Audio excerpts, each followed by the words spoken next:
twongeye kubasuhuza bakunzi b'ibuye ryera TV. Imana yo mu ijuru ibaho umugisha cyane. Buri munsi uko bwije uko bukeye duhora tubategurira ibyiza kandi twifuza yuko Imana yo mu ijuru irushaho kubagirira neza. Rero Imana yo mu ijuru ishimwe cyane kubw'uyu munsi tugiye kugaruka kuri cya kiganiro kivuga ngo umuruho ntukuraho umugisha Imana yagennye. Ngira ngo rero nk'uko mubibona hano ndi kumwe n'abagabo babiri turi kumwe babatumirwa tugiye kuganira kuri iri jambo. Mpereye rero ibumoso bwanjye murabona yuko turi kumwe n'umugabo n'umupapa, nawe agiye kutwibwira kandi n'umukozi w'Imana n'umuvugabutumwa kandi yaje ahetse Imana yo mu ijuru imuha umugisha. Karibu mwene data wibwire abadukurikiye. Imana iguhe umugisha. Yesu nashimwe bene data. Nitwa Kalisa Claude, ndi umuvugabutumwa bwera bwa Kristo, nkaba ndi umukristo w'itorero rya ADEPR sengera ku mudugudu wa Kicukiro Shere. Uwiteka duhana umugisha. Imana iguhe umugisha. Kalisa turakwakiriye. Imana yo mu ijuru iguhe umugisha. Iburyo bwanjye ndi kumwe na Pastor Eric, nawe reka abasuhuze mu izina rya Yesu.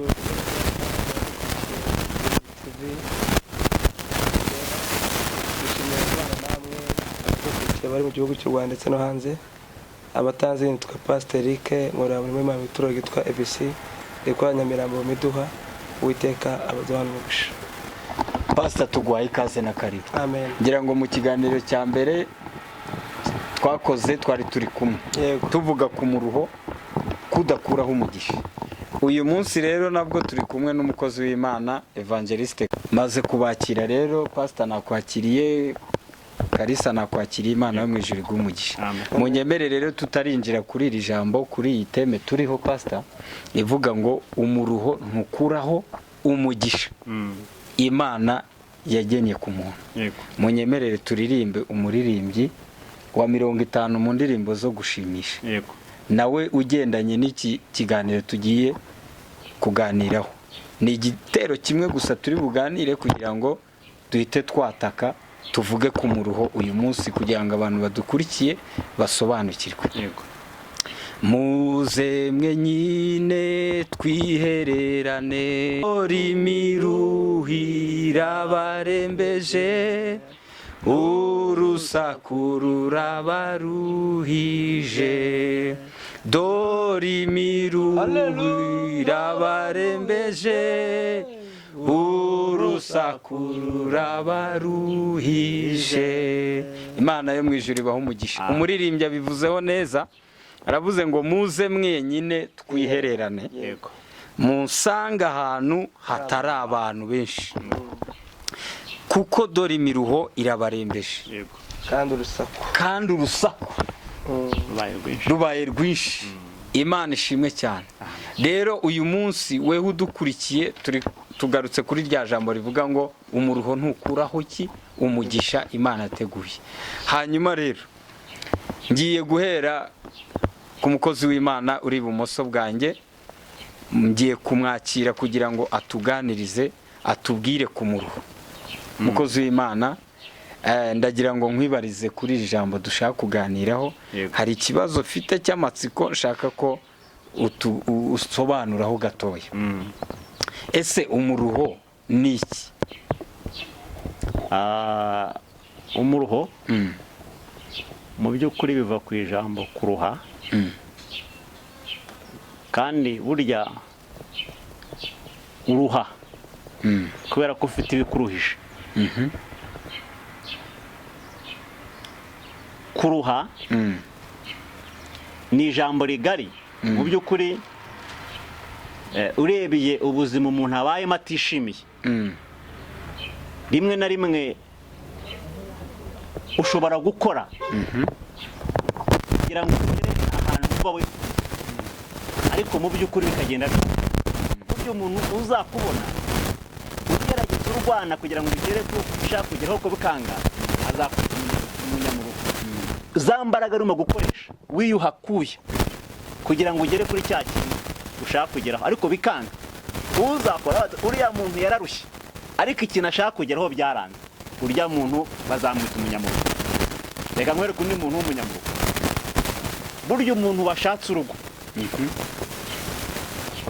urugo ni umuryango, ariko warangiza rwa rugo wifuzaga kumererwamo neza bikanga, urya muntu urugo rwananiye akajya kongera kwicara iwabo, azitwa umunyamuruho. Azitwa umunyamuruho. Umunyamuruho. Yego. Umunyamuruho egari kuruha. Bishatse kuvuga ko rero umuntu wese utageze kuri target y'ikintu ashaka kugeraho, bitewe wenda nuko yagerageje ariko bikanga, umuntu wese uzamubona azamwita umunyamuruho. Nicyo nita kuruha. Ni ukutagera ku cyo wari ugambiriye kugeraho kandi wakoresha imbaraga nyinshi. Umuntu wese uzakubona azavuga ati uyu muntu yararushye, ariko kugera ku cyo yashatse kugeraho byaranze, yaruhiye ubusa. Ni umunyamuruho. Ni umunyamuruho. Nuko Imana yo mu ijuru iguha umugisha. Reka tunyarukire iburyo bwanjye hari Pastor Eric. Reka nawe twumve gatoya gusa, nawe twumve icyo avuga kuri uyu muruho. Ese Pastor, umuruho ni iki? Yesu abamugisha. Reka dusome ijambo ry'Imana mu Itangiriro 12 haravuze ngo Uwiteka ategeka Aburahamu ati va mu gihugu cyanyu usige umuryango wanyu n'inzu ya so ujye mu gihugu nzakwereka, nzaguhindura ubwoko bukomeye, nzaguha umugisha. Amen. Amen. Batubwije ijambo ryitwa umuruho. Umugabo witwa Aburahamu, ise yitwa Tera. Amakuru dufite mu ijambo ry'Imana nuko iwabo ise akazi yakoraga yari umuntu ufite ibigirwamana, yasengaga. Muri make Aburahamu nawe yari mu buzima bw'umuruho bw'iwabo, inkomoko iwabo, kuko basenga ibigirwamana. Yari inkomoko ya Kanani mbi cyane. Mu buzima bw'ibisekuruza bibi basenga atari Imana, bagasenga ibigirwamana, aba mu buzima bw'umuruho. Umuruho ni inkomoko umuntu abamo, kenshi ituruka aho umuntu avuka. Ushatse kuvuga noneho yuko umuruho ufite inkomoko, ugira inkomoko ya karande cyo mu miryango, aho ukomoka. Ugira ahantu ukomoka. Umuntu ashobora kuba afite umuruho w'ubusambanyi, agasanga ise ari umusambanyi na sekuru, ariko nawe agasanga iyo nkomoko y'umuruho w'ubusambanyi iramugendaho, awinjiyemo. Ugasanga ni umwana w'umukobwa mwiza, aho ugasanga mu gihe cyo kurongorwa ahubwo bamuteye inda, araryamanye n'umugabo umwe wa kabiri, agasanga mu buzima bw'umuruho, inkomoko y'umuruho w'ubusambanyi gusa, nta mugisha afite. Aho kugira ngo abone umugisha wo gukora ubukwe, ahubwo ageze umuruho w'iki, wo kubyara abana batakuje base. Naho ni inkomoko y'umuruho. Umuruho rero ni inkomoko umuntu abamo w'igihe kirekire, icyakozeho kikanga. Ugasanga afite umuruho gusa w'uruzingo, wo kutakora ngo bikanga, wo kudashaka, ahubwo kugira ngo ashake akabyara mu rugo abana batakuje base, unaho ni umuruho. Ariko dufite umuntu ukuraho umuruho. Imana ibaho umugisha. Imana ishimwe cyane. Ngira ngo abantu badukurikiye mukomeze mwumve neza. Pastor, hari ikintu waruvuze. Hari ikintu waruvuze ko ndetse warunasomye ijambo, ndetse rigiye kutwinjiza mu kiganiro neza, kugira ngo umuntu abashe gusobanukirwa umuruho. Bivuze ngo hari abantu bari kugendana umuruho, ni benshi cyane, ariko noneho n'abasogokuruza bacu twigiraho mu ijambo ry'Imana. Urumva yuko na Aburahamu nawe yari umunyamuruho. Ariko noneho ngewe ikintu nkuyemo gikomeye nuko nje gusanga umuruho ufite inkomoko yo mu muryango. Bivuga ngo umuruho umuntu afite uyu munsi ufite ahantu ukomoka cyane. Bivuga ngo hari ahantu yawuvomye cyane, hari amaraso yagiye awukuramo mu muryango, kwa se, kwa sogokuru, kwa mbega mu bisekuru, aho ngaho hose cyane. Imana yo mu ijuru tugirire neza. Amen. Rero numvise usomye ijambo, ndagira ngo uganirize abantu ku muruho, noneho ubisanishe noneho n'ijambo ry'Imana. Yego. Noneho use nk'urivugaho birambuyeho gato, kugira ngo abantu uyu munsi ntabwo tuvuga ku mugisha oya ndagira ngo tuvuge ku muruho gusa. Twamaze kubona yuko umuruho, twabonye umuruho ni iki, twabibonye ko umuruho ubaho, twabonye uburyo umuruho ukomoka ahantu ukomoka, sibyo? Noneho reka noneho tuvuge ku muruho gusa, umugisha tuzawuvuge ku kindi cyiciro, ku gice cya gatatu. Imana yo mu ijuru iguha umugisha. Pastor, ndumva wakomeza uvuga. Imana yo mu ijuru ibaho umugisha. Ndari mbabwiye umugabo witwa Aburahamu, abamu navuga ko yuko ava mu nzu yo kwatera, yari afite abandi bantu bavukana, ariko Aburahamu aba muri ubwo buzima bw'umuruho kubera ko ibabo barangwa n'ibigirwamana, nta yindi mana basengaga. Buriya mu buzima hari igihe umuntu agira inkomoko mbi y'umuruho, ikintu cyose akoze gikanga ariko gifite inkomoko. Nshuti z'umusaraba, turebe umuruho icyo ari cyo. Umuruho ni ikintu kikubaho ku buzima bwawe, ushobora kuba utazi ko yuko ni umuruho, ukumva ko ari ibintu bisanzwe, warakoze biranga, urushako biri kwanga, akazi ugakora biri kwanga, ubucuruzi wagiyemo buri kwanga, ariko urebye neza kwisuzuma wasanga ari inkomoko y'umuruho kugendaho, idashaka kutera imbere, idashaka gushaka, idashaka ko yuko ugira ahantu ugera, idashaka ko wiga. Hari igihe ushaka kuba amashuri yawe yaragarukiye mu 5 primaire, ushobora kuba wacuruza bikanga, ushaka kuba uri umukobwa ujya gushaka ugasanga biranze, ugutese wese biranga, ndetse wanashaka ugasanga birasenyutse, naho ushaka ko ari inkomoko y'umuruho. Umuruho ni umwuka ugenda ku muntu udashaka ko hari ikintu na kimwe ushobora kuba cyo. Abantu bakubona bisanzwe bakitwa ukubasanga witwa Alice, ariko Alice nyawe ugasanga ntagaboneka, ntagaragara uwo ari we. Ugasanga Alice mu kazi aradepoza bikanga kandi yarize, ariko ntago ngo muko muruho ntago ushaka ko utera imbere ngo ubone akazi utera imbere. Oya, umuruho ni inkomoko ikugendaho ikubwira ngo aha ntago uzahagera, ugahora mu buzima bw'ubukarango. Urahinga ni weza, urakora akazi biranga, urashaka akazi biranga, uracuruza urahoma buri munsi kandi washoye, urajya gukora ubukwe bigahagarara, ugasanga abafiyase bose bagiye bagucika, naho ni umuruho. Umuruho ni umwuka ugenda ku muntu ariko ufite inkomoko yo mu isekuruza kenshi yitwa karande, ikakugendaho idashaka. Na Aburahamu nawe rero urafite inkomoko y'ibigirwamana byamugendagaho, ariko Uwiteka Imana arigasanga Aburahamu ari mu muruho ukomeye wo mu bisekuruza by'iwabo, kandi ibisekuruza byaramije Imana itari Imana, ari ibigirwamana baramyaga gusa, ntago basengaga. Tera we ngo yajyaga ibigirwamana iwe mu rugo, ariko Imana iza kwitegereza Aburahamu afite inkomoko y'umuruho yo mu bisekuruza batasenga Imana y'ukuri, basenga Imana y'ibigirwamana, ariko Uwiteka kwitegereza igihe kugira kumukuraho, aho tuzagarukaho nyuma. Ariko inkomoko y'umuruho ni umwuka ukugendaho udashaka yuko hari undi rwego wagera. Imana iguha umugisha. Pastor, ndumva birimo bigenda bisobanuka. Mukozi w'Imana kabisa, ngira ngo wumvise umuruho ukuntu ari inkomoko ituruka mu bisekuruza. Umuruho ukomoka mu bisekuruza.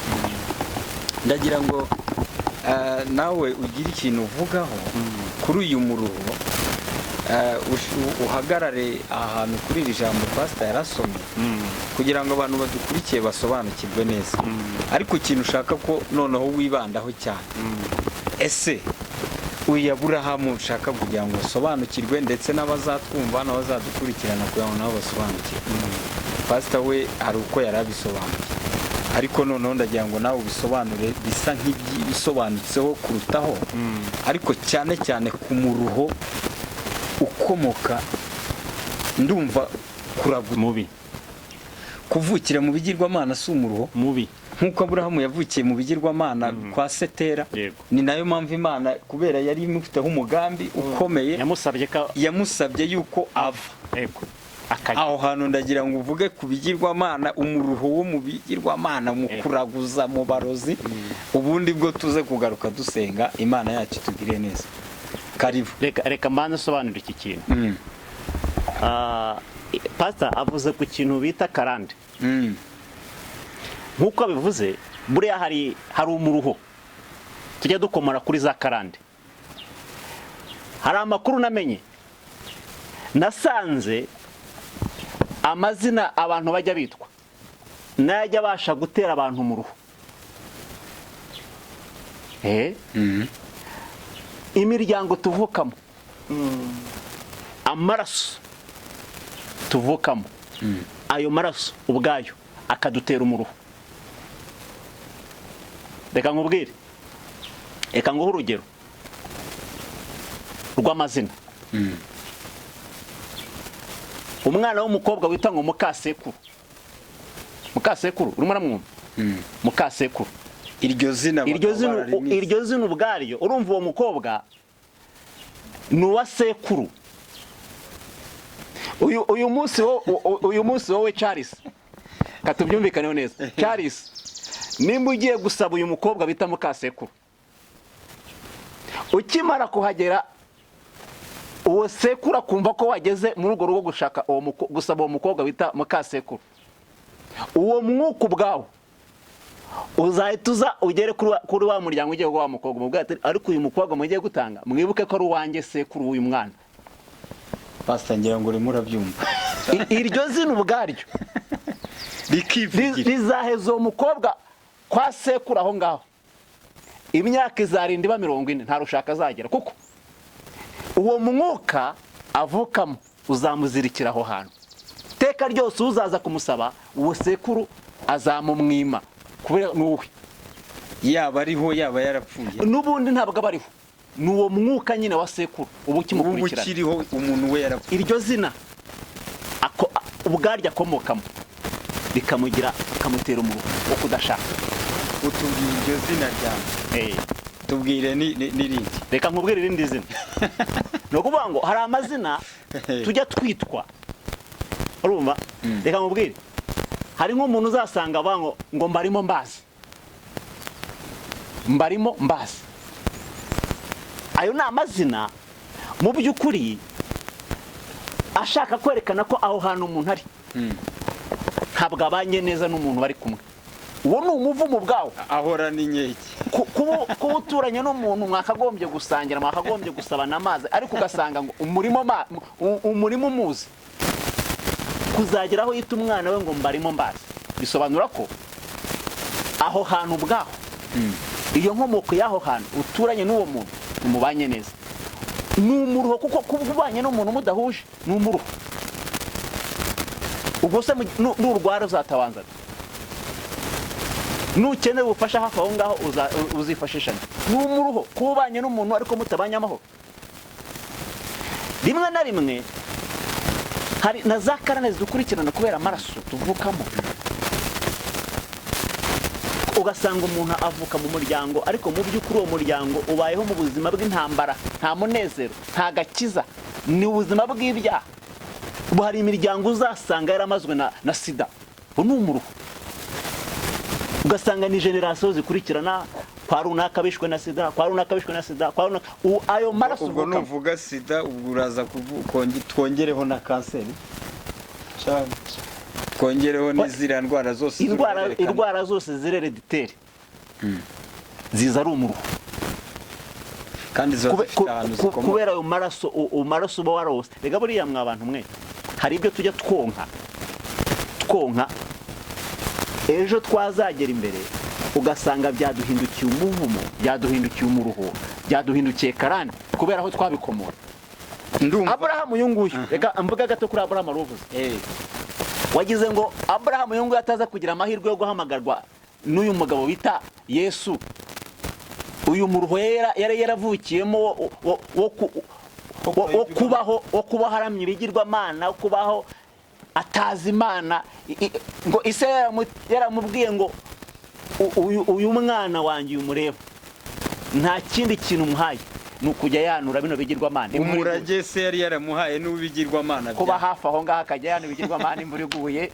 Noneho we aza kugira ihishurirwa muri we, aravuga ati ariko iki kintu bita imana kidashobora no kwivana ahantu imvura igiye kukinyagira ngo iteka ryose mbanze kugiterura kugira ngo nkigeze aho ngombye kucyanurira, iki kintu nimba ari imana kuki kitiyanura? Uwo mwuka w'Imana yamuje kubera ko Imana yamufiteho umugambi. Iyo ataza kugira amahirwe ngo Imana ibimuzi rero ari kuzapfa umuruho mubi, yari kuzaruha mu buzima bwe bwose. Ariko Imana ishimwe kuko yaje kumwiyereka, ikaza kumwereka Imana iyo ariyo igira uhura abantu mu bizanatwinjiza ku kindi kiganiro cyangwa se uko tuzagenda tuganira bivuga ngo umuruho ntukuraho iki umugisha bibaho. Uyu munsi ntabwo turi buvuge ku mugisha, turavuga ku muruho kugira ngo abantu badukurikiye babyumve, ariko n'umugisha tuzawugeraho. Ariko pastor mbabarira maze ntangaza akakana, mbanze ntangariza abantu barimo kudukurikira kuri TV Ibuye Ryera, tubabwire ngo nubwo imiruho iriho, ushobora gucuruza bikanga, uwo ni umuruho. Ushobora gushaka bikanga, uwo ni umuruho. Ushobora gutekinika ibintu byose kugira ngo ugere ku cyo wifuza kugera bikanga. Ariko reka amatangarize ko dufite umugabo twizeye ujya uvanaho abantu mu ruho. Izo za karande twavugaga, dufite Imana rurema iyo ivanaho karande. Ayo mazina abantu bise Imana ihindura amazina. Dufite urugero rw'umugabo bita Yakobo, Bibiri tubwira ngo yari umuriganya, ariko igihe kimwe cyaje kugera. Haleluya. Uyu mugabo Yakobo ahindurirwa izina. Uyu munsi twitwa ngo turi abana ba Israheli, ariko iryo zina Israheli ryavuye ku mugabo wahoze ari iki? Umunyamuruho witwa Yakobo. Wibuka ko ajya guhabwa iri zina rya Yakobo, hari umuruho yahuye nawo kuriganya irya Esawu, ariko Imana ishimwe ko igihe cyaje kugera Imana ikamwera kubera yari imufiteho umugambi. Haleluya. Uyu munsi yitwa Israheli, natwe turi abana ba Israheli, ariko habanje kubaho umuruho. Imana ishimwe. Amen. Umuruho rero ufite umugabo twamenye ugikuraho umuruho. Uyu mugabo nagira ngo nkwifurize urimo kumenya, nimba utaramutunga mu buzima bwawe mushakishe, yakumara umuruho. Waracuruje biranga, warize biranga, umva waragerageje ubuzima bwose byaranze, ariko nagira ngo utangarize ngo uyu munsi, haleluya, dufite umugabo ukuraho umuruho, dufite umugabo ukuraho karande, dufite umuruho ukuraho umwaka. Haleluya. Wowe mwiringire. Imana ishimwe. Nyemerera mbasubize inyuma gatoya ku mazina wari urimo uvuga ngo bamukaseko barimo mbazi. Abantu bararushye mwene data, bararushye. Hari akantu wigeze kuvugaho gatoya, turimo turagenda twegera umusozo, ariko ntabwo ndumva ngize amatsiko kugira ngo kavugeho na pastor akavugeho duhite dusoza. Wavuze ngo hari uburyo umuruho ukomoka mu gisekuru kagenda uzamuka, ngo ndetse wigeze kubivuga ngo abantu bashobora kugenda tubyonka no mu maraso. None naje gutekereza navuga ati uyu muruho buri muntu ntiyaba nawonka mu mashereka cyane. Umuntu akonka umuruho. Ariko gatoya pastor, ijambo ngiye kuvuga ntabwo turi buvugayo cyane, ariko nawe ubona umugabo yahuye n'umuruho ukomeye. Yefuta yahuye n'umuruho. Yabesi yahuye n'umuruho. Nyina yari umunyamuruho kugeza aho amwita Yabesi. Bisobanuye ngo iki pastor? Umunyagahinda. Ufite agahinda. Umuntu ufite agahinda, umuruho ibaze, avukana umuruho w'agahinda, avukira mu mugahinda, ariko ngo akuze aza kwitekereza, aravuga ati ariko iri zina Yabesi, izina ry'umuruho, izina ry'umuvumo gusa, ubu koko nzarinde mpfana agahinda? Bivuze ngo Yabesi yari ryose mu mashereka ya mama we. Akurana rero uwo muruho. Ndagira ngo mumbwire ibi bintu koko, ibi bintu by'umuruho n'izi ngero turimo tuvuga, mubivuze neza ngo hari umugabo ukuraho umuruho, ariko ndagira ngo tuzabisobanukirwe neza. Uyu muruho mukozi w'Imana turawonka mu mashereka, umuntu ashobora kuwonka mu mashereka bibaho. reka nguhe urugero rwiza cyane. Uyu mukozi w'Imana nadufashe adusomere mu gitabo cya Yesaya, hanyuma ni ibice 65, adusomere umurongo wa 23, wenda asome wa 23 gusa. Yesaya kangahe? 65, 65. hanyuma wumve uburyo hari abantu baruha kubera ko bonse ayo mashereka. 23. 23. Aravuze ngo nibazaruhira ubusa kandi nibazabyara abana babo bo kubona amakuba, kuko bazaba ari urubyaro rw'abahaye umugisha. Amen. Urimo uranyumvira ijambo ngo ntibazaruhira ubusa. Urumva rya jambo kuruha. Abangaba ni bande? Nabo Bibiliya yita ngo ni abatoni b'Imana. Ntibazaruhira ubusa ngo kuko bazaba ari urubyaro rwahawe umugisha n'Uwiteka, hamwe n'abazabakomokaho. Warumaje kubana rero, niyo mpamvu nzanyira ijambo n'ubundi ni kubana. Ndagira ngo utangarize ngo abana b'ababyeyi bavanyweho wa muruho, Bibiliya yatubwiye ngo ntabwo bazagira gute? Bazigera baruha. Ntabwo bazigera baruha ubusa, kuko ibyari umuruho bari kuzaterwa n'ababyeyi babo. Uwiteka yo kabyara yaranje kubahindura abanyamugisha, abaha irindi zina, abita ngo ni abatoni b'Imana. Amen. Aba batoni b'Imana rero iyo bamaje kwitwa abatoni b'Imana bahindurwa n'ubundi abanyamugisha. Nubwo tutarimo kuvuga ku mugisha, turacyari ku muruho, ariko nayo ngutangarize ko buryo iyo umuruho wavuyeho hari ahandi hantu winjira. Amen. Rero iyo ukiri umunyamuruho na wa mwana uzavukira mu muruho, wagira ngo se ya mashereka wamwonyeje n'ubundi azayakuriramo, azakura nawe igihe cyose uzaba utaramenya uvanaho umuruho. Wa mwana wavutse nawe azavukira mu muruho. Bishatse kuvuga ngo amashereka yose n'ubundi arimo aramujyana mu muruho. Urugero, rero ngubwire ngo icyo umubyeyi umwana wasanze abamo nicyo akorera, nicyo akuriramo. Kuko abanyarwanda kera bajya bavuga ngo umubyeyi ngo uhetse umwana, ngo uwiba ahetse uri mu mugongo amwigiraho. Ni ukuvuga ngo nimba nsanze wowe ibyo urimo gukora ubikora ariko ari umuruho urimo, nanjye nindo nzagendera. None se hari irindi yerekwa nzaba mfite se? Ni iryo ngiryo ndimo kubona. Ayo mashereka nyine umubyeyi yakonyeje uyakuriramo, nimba ari umuruho uvukiyemo n'uwo uzakomerezamo.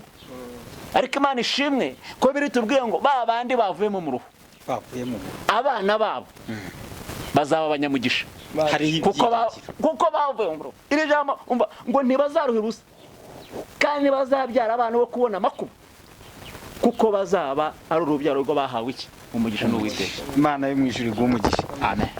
Turi gusoza tugiye gusenga Imana kugira ngo tuzagaruke ku kindi cyiciro cya gatatu, twongere tuvuge ku muruho neza, twongere tubivuge kuko umuruho ni muremure. Kuroga ni umuruho. Rega no kuba mu byaha utazi Yesu ni umuruho uri hejuru y'indi miruho yose. Ubu hari abantu bajya bibeshya ngo bafite amafaranga ariko ngo ntago ari abanyamuruho. Kuba ufite amafaranga udafite Yesu uri mu muruho mubi, kuko ayo mafaranga utunze ntabwo azakumenyesha Yesu. Ubujura ni umuruho, kunywa itabi, inzoga, ibintu byose ni umuruho mubi. Imana yo mu ijuru tugire neza.